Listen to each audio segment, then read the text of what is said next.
오늘도 동행하시는 주님과 함께 복된 하루가 되시기를 축복합니다.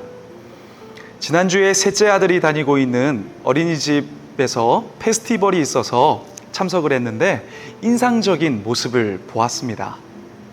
4살 반 아이들이 무대에 올라갔을 때 한 친구가 긴장을 했는지 굳어 있었는데 제 앞쪽에 있는 한 아버지 한 분이 벌떡 일어나더니 아빠 여기 있다고 막 손을 흔드는 겁니다.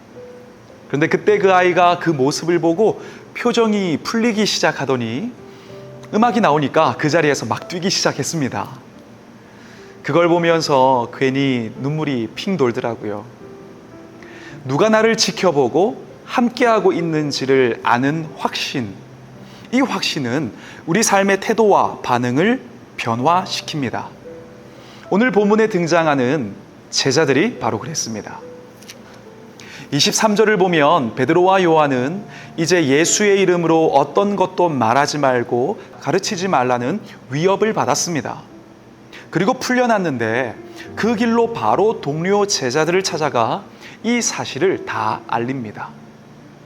이제 복음은 이 위협이 베드로와 요한에게서 그치게 된 것이 아니라 모든 제자들에 대한 위협이 되었습니다.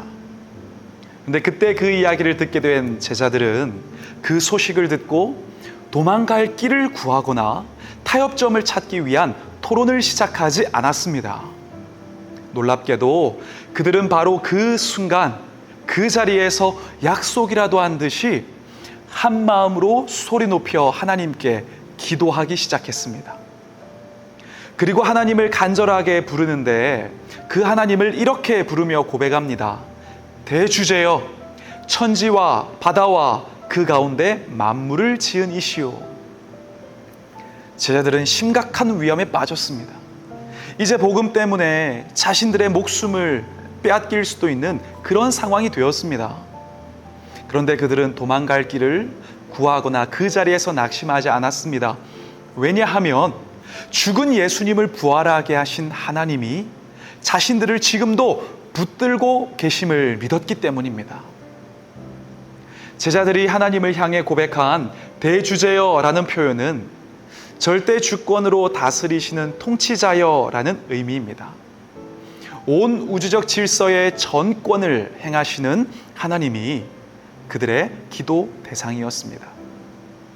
제자들은 그 놀라운 하나님이 그들의 하나님이심을 믿었으니 결코 그 상황 가운데 뒤돌아서지 않은 것입니다. 오늘 우리도 하루를 살아가면서 이렇게 믿음으로 반응이 다른 그런 성도가 되길 소망합니다. 세상과 성도는 반응이 다릅니다. 대제사장과 바리새인들은 예수님의 부활과 복음으로 인해 예루살렘이 들썩이고 자신들의 명예가 손상을 입을 때에 하나님을 찾지 않았습니다. 메시아에 대한 말씀을 연구하거나 기도하지도 않았습니다. 오히려 15절을 보면 그들끼리 의논했습니다. 어떻게 이 일을 막을까? 인간적인 대책 마련에 온 힘을 쏟은 것입니다. 반면 제자들은 어떻습니까? 가장 먼저 기도했습니다. 먼저 하나님을 찾고 구한 것입니다. 이것이 종교 지도자들과 제자들의 차이였고 지금 세상과 교회의 차이입니다. 세상 사람들도 성도도 다 어려운 일을 겪습니다. 그러나 성도는 기도합니다.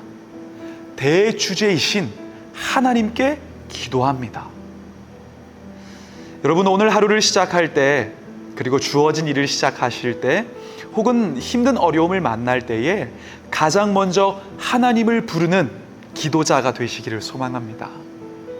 지금도 천지를 다스리시는 하나님이 나의 하나님이심을 믿고 성령 충만함으로 담대하시기를 바랍니다. 그리고 그렇게 기도한 제자들은 또 이렇게 구합니다.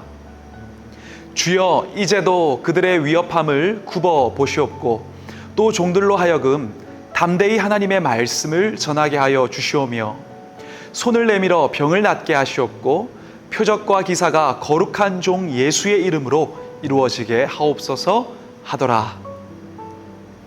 계속해서 하나님의 뜻대로 복음을 전할 수 있기를 그들은 기도했습니다. 그들의 기도에는 거침이 없었습니다. 왜냐하면 하나님에 비하면 지금 자기들을 위협하고 있는 그 사내들인의 제사장들과 이 빌라도 그들은 아무것도 아니었기 때문입니다. 권위와 권위가 부딪힐 때는 더 높은 권위를 따르는 것이 상식입니다. 그런데 당시 비유하자면 이스라엘에서 대제사장과 제사장들은 마치 지점장 같은 자들이었습니다. 진짜 그 나라의 주권을 가지고 다스리는 주인은 바로 하나님이셨던 거죠. 그런데 제사장들은 복음을 전하지 말라고 하고 하나님께서는 복음을 전하라고 말씀하셨습니다. 그럼 누구의 말을 듣는 것이 옳겠습니까? 당연히 하나님의 말씀을 듣는 것이 옳은 것이죠. 여러분, 오늘 하루를 살아가면서 여러분의 현실과 하나님의 말씀이 부딪힐 때가 있을 것입니다. 그때 더 높은 권위를 가지신 하나님의 말씀을 우리는 따르는 것이 옳다는 것을 기억하면 좋겠습니다. 하나님은 하나님의 권위를 인정하는 사람, 그분의 뜻대로 결정과 선택을 행하는 사람을 반드시 책임지시고 그 결단을 통해서 합력하여 선을 이루십니다. 우리가 이 사실을 기억하고 우리가 삶의 어려움 앞에서 마음이 흔들릴 때 왜 이런 일이 생겼습니까? 실망하는 것이 아니라 담대하게 하옵소서, 주님의 뜻대로 행할 수 있도록 성령 충만하게 하옵소서 라고 고백할 수 있으면 좋겠습니다. 오늘 본문의 제자들도 돌아서지 않고 그렇게 주님 뜻대로 복음을 전하게 도와주시기를 기도했습니다. 그리고 더하여 제자들은 이렇게 기도합니다.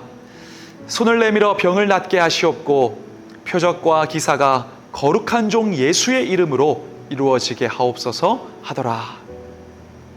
복음을 전할 때 표적이 예수의 이름으로 이루어지게 하옵소서. 그들의 관심은 표적과 기사를 통하여 자신들의 이름과 명성이 높아지는 데에 있지 않았습니다. 오직 예수의 이름이 높아지는 것이 그들의 소망이었습니다. 이 기도를 받으시고 하나님의 마음이 어떠셨겠습니까?